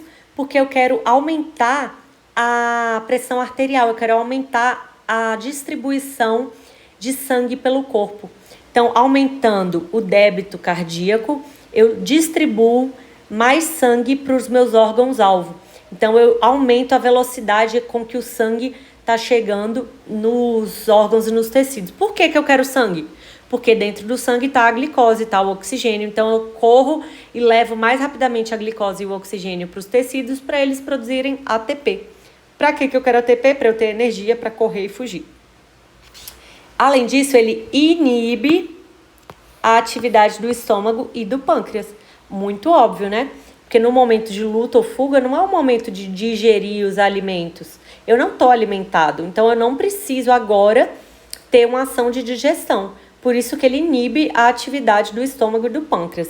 Essa atividade do pâncreas que ele inibe é a atividade exócrina, tá? Porque a atividade endócrina continua em relação, ele inibe a exócrina, mas ele estimula as células alfa a liberarem glucagon. O sistema nervoso simpático estimula a liberação de glucagon, tá? Por quê? Estimula as adrenais a liberar cortisol, o cortisol também estimula glucagon. Estimula, é o que eu acabei de falar, estimula a liberação de glicose pelo fígado. Por quê? Para participar de digestão? Não, né? Para participar de energia. Então, aumenta a quantidade de glicose pelo fígado, estimula essa liberação de glicose, está sendo por um processo chamado glicogenólise. Então, a glicogenólise quebra glicogênio hepático, glicogênio que está armazenado no fígado e transforma ele em glicose, que cai na corrente sanguínea e aumenta a glicemia. Para quê? Para ela ser usada para produzir ATP, energia. Além disso, estimula a produção de adrenalina e noradrenalina lá nas adrenais. Vai lá na glândula adrenal, lá na medula, essa parte de dentro. Lembra nas células cromafins, que fazem a produção e liberação de adrenalina e noradrenalina. Adrenalina e noradrenalina atuam fazendo tudo isso aqui, tá? Então, é um ciclo. A adrenalina e noradrenalina estimula o sistema nervoso simpático que faz isso tudo. Então, a adrenalina e noradrenalina tem receptores específicos lá na pupila, a partir desses gânglios, Isso tudo aqui que tá de azul, tá representando gânglios. Então, lembra que eu falei que a adrenalina e noradrenalina, as células cromafins da medula são derivadas da crista neural, da notocorda, porque elas atuam também como neurotransmissores. Por que atuam como neurotransmissores? Porque elas agem no sistema nervoso, os neurotransmissores, no sistema nervoso simpático. A partir desses gânglios, ela vai sair daqui e vai fazer sinapse pelos nervos e vai ter conexões com todos esses órgãos. Então, ela vai vir aqui jogar o receptor e vai entrar dentro do receptor, vai se conectar naquele sistema chave-fechadura específico, com um receptor específico de noradrenalina dos brônquios. Aí lá no coração tem um receptor específico de adrenalina, tá? Cada órgão tem seu receptor específico. Lembrando que a adrenalina, ela age principalmente no coração. Então, a adrenalina tem uma função maior no aumento da frequência cardíaca e a noradrenalina age principalmente no pulmão. Então, ela tem mais ação de frequência respiratória. O receptor específico da noradrenalina está no pulmão e receptores específicos da adrenalina no coração. Além disso, relaxa a bexiga. Então, numa situação de luta ou fuga, a minha bexiga relaxa para eu não perder energia tentando contrair e prender urina. E promove a ejaculação. Quando a gente está num estado de... Quando o corpo ejacula, ele entra num sistema de alerta. Cuidado para não confundir, tá? A ereção é um sintoma prazeroso. Quando a gente está em sintomas prazerosos, a gente está relaxado, a gente está calmo, a gente ativa o sistema nervoso parasimpático, que faz tudo o oposto do simpático. Então, numa situação de prazer, o pênis fica ereto. Porém, ele começa quando ele está num sistema de prazer muito alto, ele começa a ficar muito estimulado, muito estimulado, muito estimulado, até entrar no clímax. Aí, quando atinge o clímax, acontece a ejaculação. A ejaculação, esse clímax, ele foi promovido pelo sistema nervoso simpático, tá? Foi tipo um alerta que gerou ali no corpo. E aí, logo em seguida, ele volta para o sistema nervoso parasimpático, tá? Depois ele relaxa de novo, mas inicialmente a ejaculação deixa a gente assim mais acordado. Isso daqui é basicamente um resuminho escrito do que eu expliquei aqui. Aqui eu coloquei a regulação das catecolaminas, como que ele é produzido. Como que produz a norepinefrina e a epinefrina? Então, o que precisa saber que é importante é que o precursor é a tirosina. A tirosina tem uma série de derivados lá que produz a dopamina. A dopamina produz a noradrenalina, que é um precursor da adrenalina.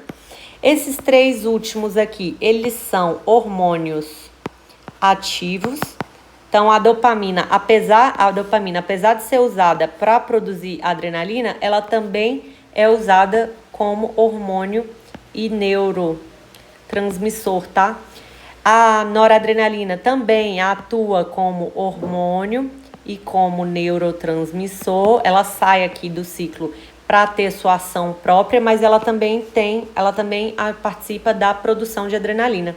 E a adrenalina seria o hormônio final ali das catecolaminas.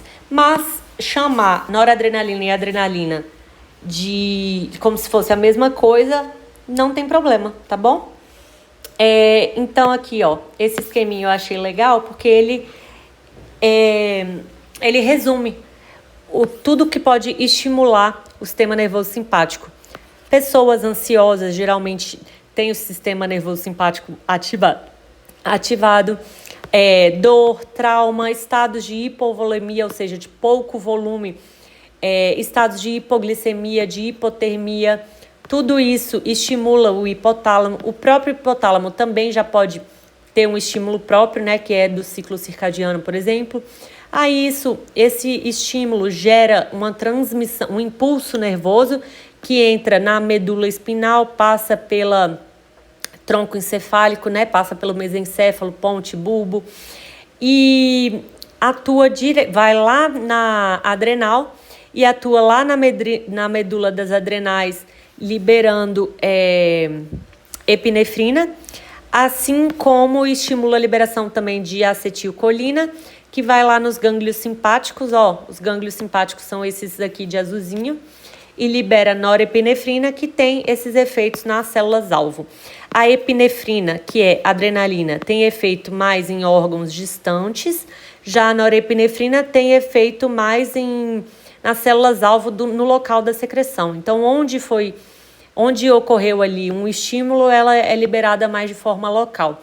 Já a adrenalina tem um efeito mais sistêmico, mais no corpo inteiro, tá? Mas para vocês podem entender como se tudo fosse uma coisa só, né? Norepinefrina e epinefrina é uma coisa só para facilitar para vocês. O professor não vai cobrar detalhes da diferença de epinefrina e norepinefrina. Então, o que vocês precisam saber aqui é que o mais importante aqui de saber é os efeitos. Então, todos esses efeitos aqui, ó, que eu coloquei, que eu grifei, isso aqui vocês precisam saber, os efeitos do sistema nervoso simpático, e é muito fácil quando você tenta entender a lógica do luta ou fuga. Se eu estou numa situação de perigo, eu preciso de ATP. Então, é só associar tudo que produz ATP. E a outra coisa importante é lembrar que as catecolaminas, diferente dos hormônios produzidos no córtex das adrenais, elas têm como precursor a tirosina, que é um aminoácido, tá? Então, o aminoácido tirosina é um precursor das catecolaminas. Aqui não é mais o colesterol, como a gente viu na produção da aldosterona, do cortisol e dos andrógenos. Esses três são derivados do colesterol. Já as catecolaminas não, elas são derivadas desse aminoácido aqui, tirosina, tá bom? A tirosina, ela é um precursor desses três hormônios aqui. Pronto, aula finalizada. Agora eu vou revisar com vocês alguns conceitos. Isso daqui é mais para vocês praticarem em casa. Então, lembrar da vascularização é muito importante. Aqui eu sempre deixo o slide para vocês preencherem, para vocês treinarem. No slide seguinte, o gabarito, tá bom? Então, lembrar aqui, ó, as artérias frênicas inferiores ramificam artérias suprarrenais superiores.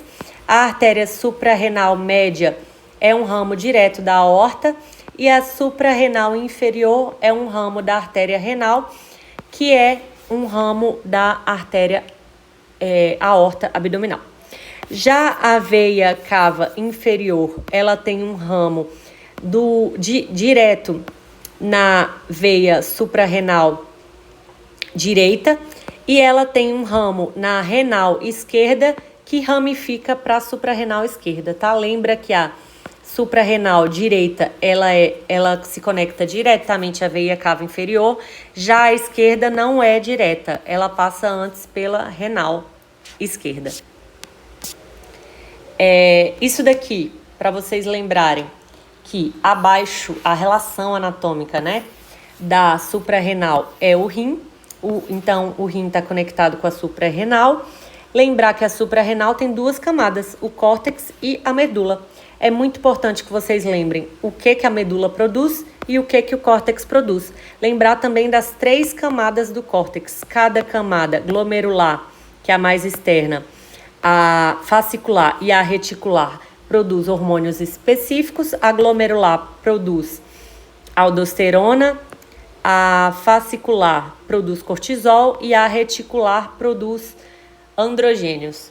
Já a medula da adrenal produz catecolaminas, como a partir das células cromafins, como por exemplo a adrenalina e noradrenalina. E é isso que vocês vão responder aqui nesse esqueminha. Aqui está o gabarito.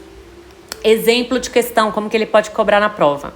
João, 35 anos, participou do reality show No Limite e acabou se perdendo de um grupo em uma região de mata fechada de difícil acesso. Ficou em situação de perigo por um dia, tendo que andar, correr, subir em árvores para fugir dos animais e ficou sem mantimentos para se alimentar até ser encontrado. Ou seja, ele está gastando muita energia, ó. Ele não está consumindo energia. Se ele está gastando energia e não está consumindo, ele está tendo que tirar das reservas, né? Está tendo que tirar de onde está armazenado. Então, baseado nesse caso, explique as vias metabólicas que estão acontecendo no organismo de João para tentar manter o equilíbrio, então para manter ele vivo. Utilize na sua explicação as palavras pâncreas. Então, como que o pâncreas pode atuar nessa situação aqui de um estado em jejum? Lembra tudo que eu expliquei na aula passada? Então, para explicar isso, vocês vão usar as palavras insulina, glucagon, o metabolismo da glicose, o que está acontecendo com a glicose do corpo? E o glicogênio, que é a glicose que está armazenada, o que vai acontecer? Ele vai ser consumido, né? Quem é que vai consumir o glicogênio? Esse processo de consumo do glicogênio, que chama glicólise. E aí, o que está acontecendo? Além de explicar a relação com o pâncreas, expliquem também a relação com as adrenais. A medula das adrenais, o córtex, o que cada hormônio está produzindo. A medula, se eu estou numa situação aqui, ó, de perigo, de luta ou de fuga, ó, aqui está falando que ele está fugindo, ele está numa situação de fuga. O que ele está acontecendo? As adrenais, a medula das adrenais estão produzindo o quê, hein? Ó, qual sistema nervoso está sendo ativado nessa situação? Sistema nervoso simpático ou parasimpático? Além disso, o cortisol está sendo ativado. O cortisol é liberado por quem? Então, eu quero que vocês façam um texto corrido, uma resposta única, como se isso daqui fosse uma questão aberta de prova. Na minha época, isso foi uma questão, tá? E aí eu tinha até acertado. Então, isso daqui é uma questão ótima para vocês treinarem todas as vias metabólicas. Para vocês treinarem a fisiologia do pâncreas e das adrenais. E o metabolismo da glicose. 3 aulas em uma, vocês conseguem explicar nessa questão aqui. Aqui é outro exemplo. Maria, 53 anos, relata que na última briga que teve com o marido, chegou a passar mal de tão estressada que ela ficou. Ela foi na UBS medir a pressão arterial e a enfermeira disse que ela estava com hipertensão. Ou seja, a pressão arterial dela estava alta. Explique os mecanismos responsáveis pelo aumento da PA da Dona Maria. Se eu tô falando que ela teve uma briga com o marido, significa que ela se estressou. Então, eu posso aqui explicar o aumento da PA baseado no estímulo estressor, mas aqui está pedindo para relacionar com a fisiologia das adrenais. Então, vocês podem aqui explicar sobre a liberação de cortisol, já que ela estava num estresse, a liberação de aldosterona, porque a aldosterona, ela pode aumentar a pressão arterial também. Você pode explicar que esse estresse ativou o sistema nervoso simpático da Dona Maria e esse sistema nervoso simpático fez com que a medula das adrenais liberasse catecolaminas, que atuam também em resposta ao estresse.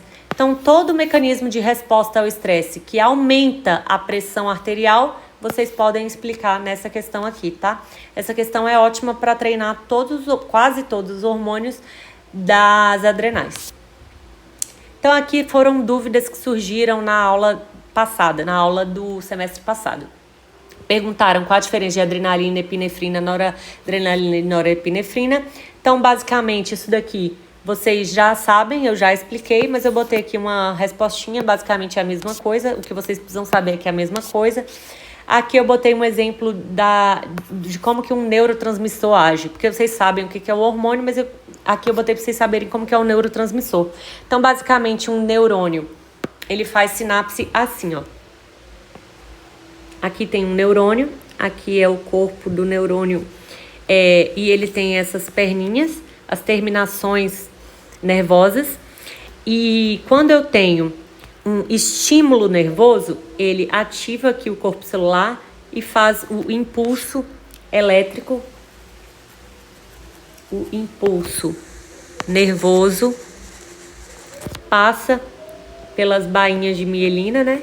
Então o impulso nervoso salta aqui, ó, pela bainha de mielina, chega nas terminações e é liberado por vesículas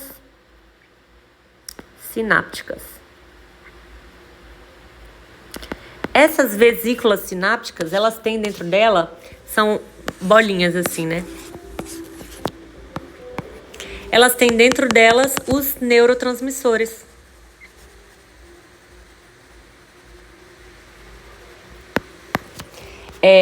Então, quando eu tenho um impulso nervoso, ele passa, chega na vesícula sináptica, o que acontece? Ele libera esses neurotransmissores na fenda sináptica, que é esse espaço aqui, fenda sináptica. Nada mais é a fenda sináptica do que um espaço de conexão entre um neurônio e outro. Esse neurônio aqui é o neurônio pré-sináptico. E aqui ele faz conexão com outro neurônio que chama neurônio pós-sináptico. O que é sinapse? Sinapse nada mais é do que isso. É a conexão de um neurônio com o outro. Então, quando eu libero neurotransmissores do neurônio pré-sináptico e jogo para ele entrar no neurônio pós-sináptico, esse neurotransmissor ativa o neurônio seguinte a cumprir suas funções. Esse processo aqui de ativar, de comunicar um neurônio com o outro é o que a gente chama de sinapse nervosa. Nervosa porque é entre nervos. E aí chega no neurônio pós-sináptico, ativa o neurônio desse tecido a cumprir a função dele. Então, vamos supor que isso daqui seja um neurônio de uma célula endócrina. Vamos supor que seja o neurônio das células cromafins. O que são células cromafins? Quem lembra? São as células da medula das adrenais. Então, os neurotransmissores cai aqui, faz a sinapse com o neurônio pós-sináptico, e aí esse neurônio vai cumprir a função dele dentro do tecido que ele está. Qual é a função da medula das adrenais, das células cromafins? É liberar catecolaminas. Então, vai liberar os hormônios, adrenalina e noradrenalina. E ela vai cair na corrente sanguínea, vai para o sangue. Lembra que quando tinha lá a adrenal dentro da medula das adrenais, que é onde está sendo produzido isso, tem vasos sanguíneos, tinha tanto artérias quanto veias. Pronto. Esses hormônios produzidos aqui vão ser jogados para dentro do lúmen desses vasos, então vai cair na corrente sanguínea e da corrente sanguínea vai mandar para o órgão-alvo para cumprir a sua ação. Que é tudo aquilo que a gente viu da ação da adrenalina e noradrenalina no sistema nervoso simpático, né? Então vai fazer midríase, taquicardia, taquipneia, glicogenólise, gliconeogênese, tudo isso vai funcionar. Então, o neurotransmissor teria a função da epinefrina e norepinefrina. Se eu fosse detalhar exatamente o que é cada coisa, neurotransmissor é epinefrina e norepinefrina e o hormônio é adrenalina e noradrenalina. Isso daqui é receptor, ação. Eu acho que talvez vocês já viram no módulo de funções biológicas. Se não viram, eu dei para vocês uma introduçãozinha, mas isso daqui é muito importante para vocês entenderem como funciona a ativação de todos os órgãos do nosso corpo, tá? Isso aqui é apenas curiosidade, não é uma coisa que vai ser cobrada na prova esse nível de detalhe, mas como foi uma dúvida do semestre passado, eu trouxe para vocês a resposta apenas para os curiosos, tá bom? Aí como que acontece no corpo? Lembra que vai para o órgão e vai para o alvo? Lembra que eu falei que a adrenalina age principalmente no coração, aumentando a frequência cardíaca, e a noradrenalina no pulmão, aumentando a frequência respiratória? Então é isso, os receptores adrenérgicos, ou seja, receptores de adrenalina, existem 4 tipos. O receptor beta-1 age no coração, o beta-2 age no pulmão, o alfa-1 nos vasos e o alfa-2 ele é um receptor inibitório. Ele inibe a ação da adrenalina para poder ter esse equilíbrio, ele faz um feedback negativo. Isso daqui também é uma forma que age os fármacos antipertensivos, tá? Tem fármacos antipertensivos que são bloqueadores, são a classe de beta-bloqueadores, então eles bloqueiam os receptores beta-1 e beta-2, então eles bloqueiam a conexão da adrenalina no receptor do coração, então impede o aumento da frequência cardíaca, consequentemente impede o aumento da pressão arterial. Mesma coisa, receptor beta-2, tá? Existem fármacos antipertensivos que atuam inibindo, bloqueando ele também, e como consequência bloqueia o receptor adrenérgico do pulmão, que é o beta-2, bloqueando o aumento da frequência respiratória, que bloqueia como consequência o aumento da pressão arterial. Existem também fármacos específicos que bloqueiam o alfa-1, e esses têm atuação nos vasos, e aí bloqueia o aumento da pressão arterial, porque bloqueia que os vasos se contraiam, bloqueia a vasoconstrição periférica. E existem fármacos que atuam estimulando o alfa-2, porque já que o alfa-2 é inibitório, esses fármacos antipertensivos estimulam esse receptor aqui, para estimular ele a inibir tudo isso. Então, basicamente, isso daqui também é a título de curiosidade. Vocês vão ver isso em farmacologia melhor, em vários outros semestres, vão ver isso quando vocês estudarem pneumologia, quando vocês estudarem cardio, vocês vão entender melhor isso daqui. Quando chegar em neuro também, vocês vão saber a função disso tudo. Isso daqui foi apenas para os ansiosos, para os curiosos que gostam de aprofundar o conteúdo, tá bom? Então, terminou. Eu botei aqui um recadinho para eu não esquecer de revisar com vocês as peças dos laboratórios, as fotos dos laboratórios da faculdade. Essas fotos fui eu que tirei das peças que a gente tem disponível, que é como pode ser cobrado na prova de LMF. Mas não se prendam, vou mostrar aqui, não se prendam somente a essas peças, porque o professor pode colocar foto, pode botar imagem impressa também, tá? Ele pode botar aqui nas peças um alfinetezinho, mas ele pode botar foto também. Então, eu tirei essa foto para vocês associarem que o pâncreas, ele é um órgão retroperitoneal. Lembrar que ele tá atrás do estômago. Ó. O estômago tá aqui na frente. Tá? Então, o pâncreas tá atrás. E lembrar que as adrenais, ó, elas estão atrás ainda do pâncreas. Ó as adrenais aqui atrás, ó. Aqui tá o rim e aqui as adrenais. Então, essa imagem eu botei mais para vocês associarem à relação anatômica mesmo. Então, qual é a relação anatômica do pâncreas? O baço, que está conectado aqui na cauda, o duodeno, o estômago e esses dois vasos importantes aqui. Esses dois vasos são esses aqui, ó, tá? É o mesmo. Esse vaso aqui, a aorta abdominal, ela ramifica aqui, ó. Isso daqui é a artéria mesentérica superior. Essa artéria mesentérica superior é isso que a gente tá vendo aqui, ó. Eu vou mostrar pra vocês no 3D. Deixa eu mostrar logo.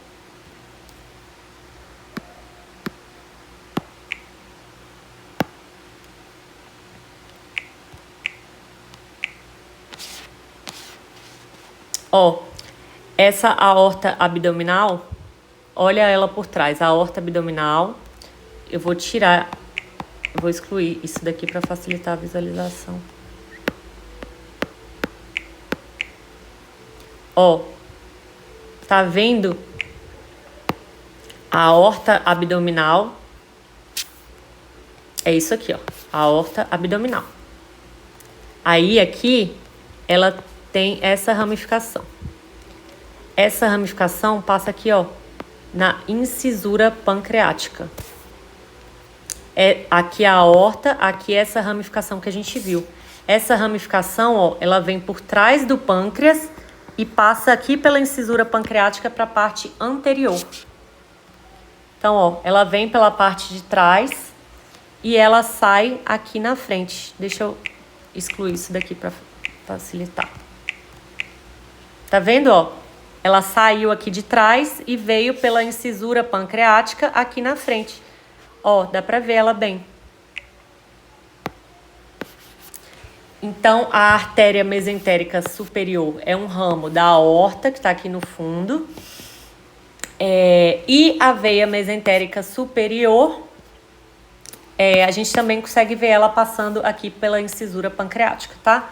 Que é isso aqui que a gente tá visualizando. A veia mesentérica superior, a artéria mesentérica superior, passando pela incisura pancreática.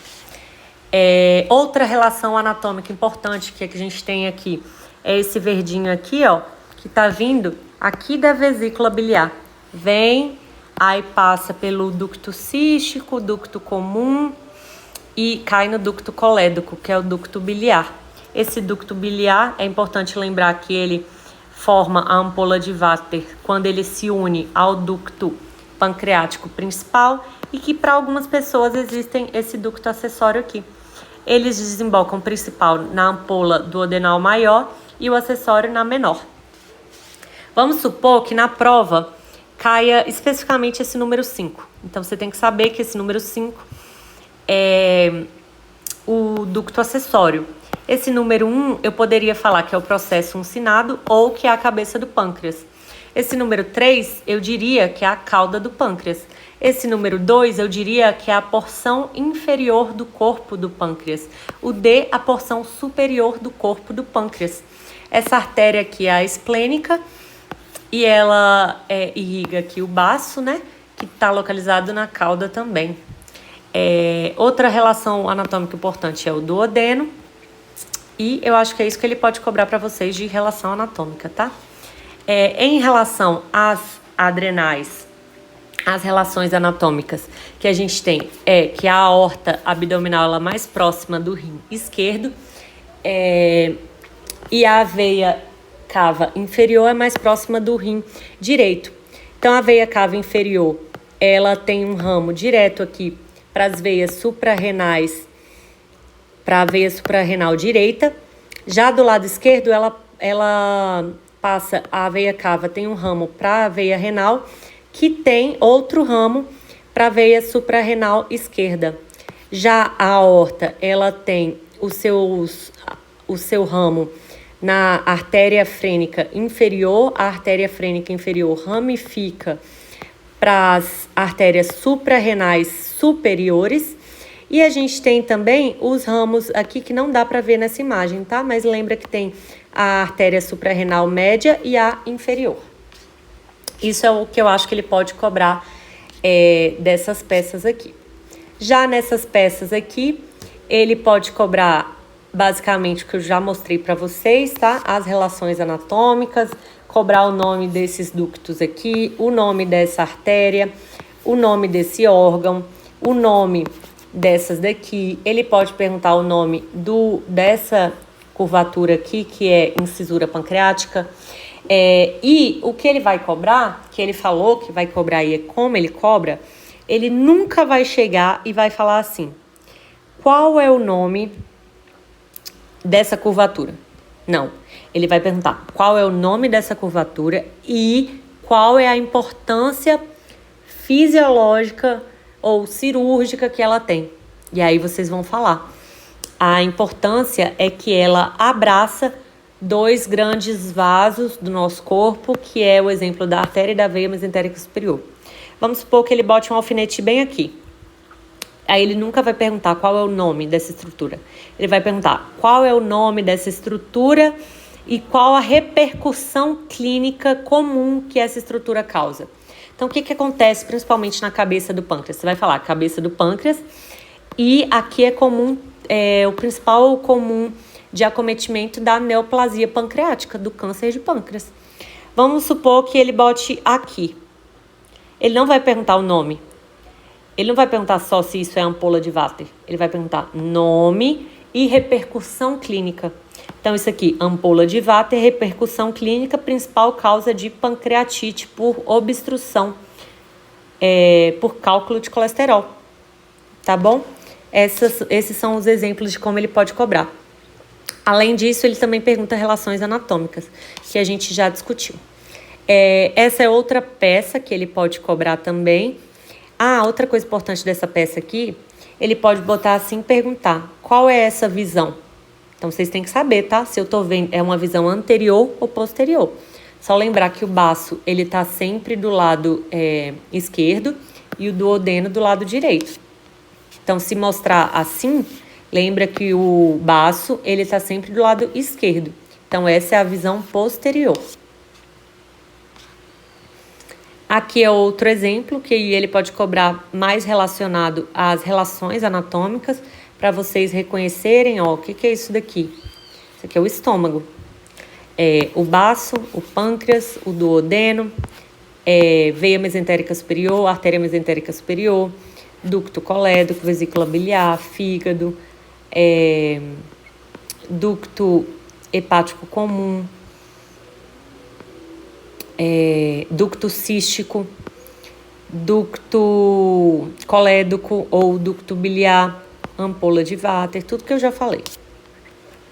E aqui é outro exemplo de como ele pode cobrar. Ele pode botar só essa imagem aqui da esquerda, só essa imagem, sem essa, só essa. Ele pode botar ela assim e perguntar qual é o lado. Como que eu sei que lado é esse? Aí você pode saber que é o lado direito, porque o lado direito, lembra que o fígado direito é o que está mais próximo da veia? Olha como que a veia é mais calibrosa aqui do lado direito. Se aqui fosse mais calibroso a artéria, o vermelho, eu saberia que é o esquerdo. Mas, ó, dos dois lados, o mais calibroso, ele tá mais perto, o mais calibroso é a veia. Então, se ele tá mais perto da veia cava inferior, é o fígado, ó, é o rim direito, tá bom? E ele pode botar assim e perguntar qual é o nome dessa estrutura, mas ele nunca vai perguntar só o nome, ele vai perguntar o nome e a função, pode ter certeza. Então, isso daqui é a adrenal ou suprarrenal, e ela tem uma função vital no nosso sistema endócrino, tá? Você pode botar os 4 hormônios que ela produz. Ela produz aldosterona, cortisol, andrógenos e catecolaminas, adrenalina e noradrenalina. Essa parte aqui do fígado, a fisiologia do fígado, ele não vai cobrar, vocês não precisam saber, mas eu até introduzi já para vocês. Lembra que eu falei dos néfrons? O néfron é essa estruturazinha branca aqui, ó. Mas isso aqui não preocupa, vocês não precisam saber agora. O que vocês precisam saber é o córtex, o corte coronal da adrenal, que é composto por córtex e medula. Então, vamos supor que ele bote um alfinete aqui, ele não vai perguntar qual o nome, ele vai perguntar qual o nome e a função. Aí você vai colocar, isso daqui é a medula, esse número 3, medula, e tem a função de produzir catecolaminas. Se ele botar aqui o alfinete na A, você vai falar que é a zona glomerular do córtex da adrenal, responsável por produzir aldosterona. Se ele botar, vamos supor aqui no B, você vai falar que é a zona fasciculada, responsável por produzir cortisol, quer dizer, a zona fasciculada das adrenais responsável por produzir cortisol. Não dá para ver bem, mas aqui, ó, tem um C, tá? Ó, tem um Czinho aqui. Se ele botar um alfinete bem aqui, no C, ou aqui, né, essa camada aqui mais escurinha, você vai dizer que isso daqui é a zona reticular, responsável por produzir androgênios. E pode ser que ele pergunte também qual a função de cada hormônio desses, tá? E aí vocês têm que saber. A aldosterona aumenta a pressão arterial a partir do sistema renina-angiotensina-aldosterona.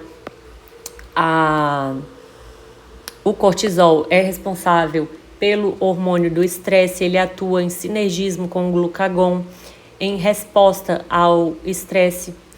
E os androgênios, eles participam na formação dos caracteres sexuais secundários, principalmente durante a puberdade.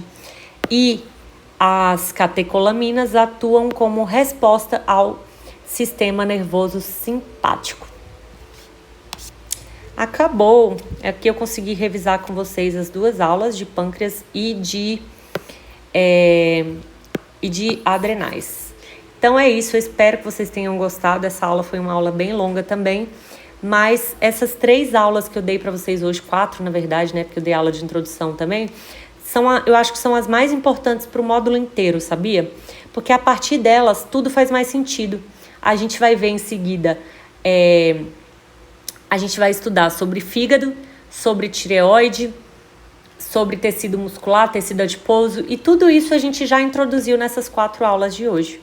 Espero que vocês tenham gostado. Fiquem à vontade, não hesitem para tirar dúvidas comigo. Esse daqui é o meu contato do WhatsApp.